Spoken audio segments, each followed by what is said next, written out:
Numbers 11. Fire from the Lord. Now the people complained about their hardships in the hearing of the Lord, and when he heard them his anger was aroused. Then fire from the Lord burned among them and consumed some of the outskirts of the camp. When the people cried out to Moses, he prayed to the Lord and the fire died down. So that place was called Taberah, because fire from the Lord had burned among them.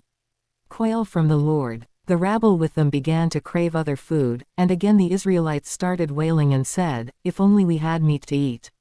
We remember the fish we ate in Egypt at no cost, also the cucumbers, melons, leeks, onions and garlic. But now we have lost our appetite, we never see anything but this manna." The manna was like coriander seed and looked like resin. The people went around gathering it, and then ground it in a hand mill or crushed it in a mortar. They cooked it in a pot or made it into loaves. And it tasted like something made with olive oil. When the dew settled on the camp at night, the manna also came down. Moses heard the people of every family wailing at the entrance to their tents. The Lord became exceedingly angry, and Moses was troubled. He asked the Lord, "Why have you brought this trouble on your servant? What have I done to displease you that you put the burden of all these people on me? Did I conceive all these people? Did I give them birth? Why do you tell me to carry them in my arms, as a nurse carries an infant, to the land you promised on oath to their ancestors? Where can I get meat for all these people? They keep wailing to me, 'Give us meat to eat.' I cannot carry all these people by myself, the burden is too heavy for me.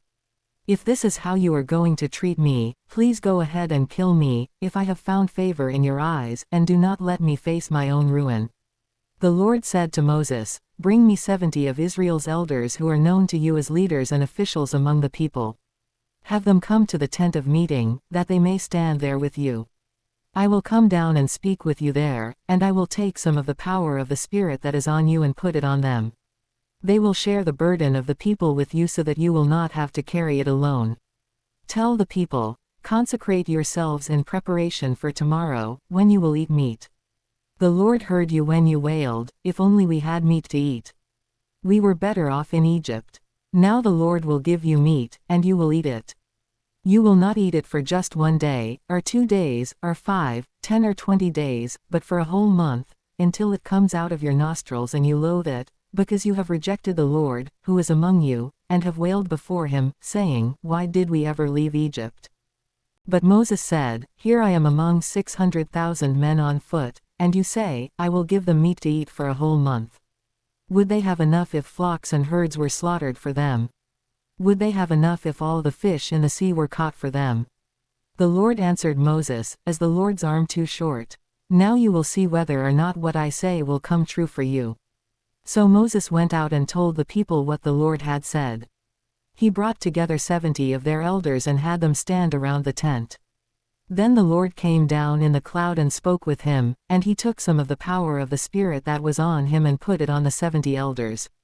When the Spirit rested on them, they prophesied, but did not do so again.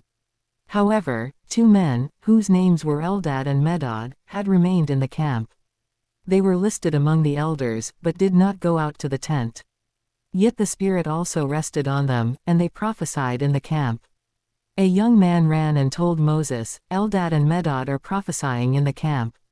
Joshua son of Nun, who had been Moses's aide since youth, spoke up and said, "Moses, my lord, stop them." But Moses replied, "Are you jealous for my sake? I wish that all the Lord's people were prophets and that the Lord would put his Spirit on them." Then Moses and the elders of Israel returned to the camp. Now a wind went out from the Lord and drove quail in from the sea. It scattered them up to 2 cubits deep all around the camp, as far as a day's walk in any direction. All that day and night and all the next day the people went out and gathered quail. No one gathered less than 10 homers. Then they spread them out all around the camp. But while the meat was still between their teeth and before it could be consumed, the anger of the Lord burned against the people, and he struck them with a severe plague. Therefore the place was named Kibroth Hattaavah, because there they buried the people who had craved other food. From Kibroth Hattaavah the people traveled to Hazeroth and stayed there.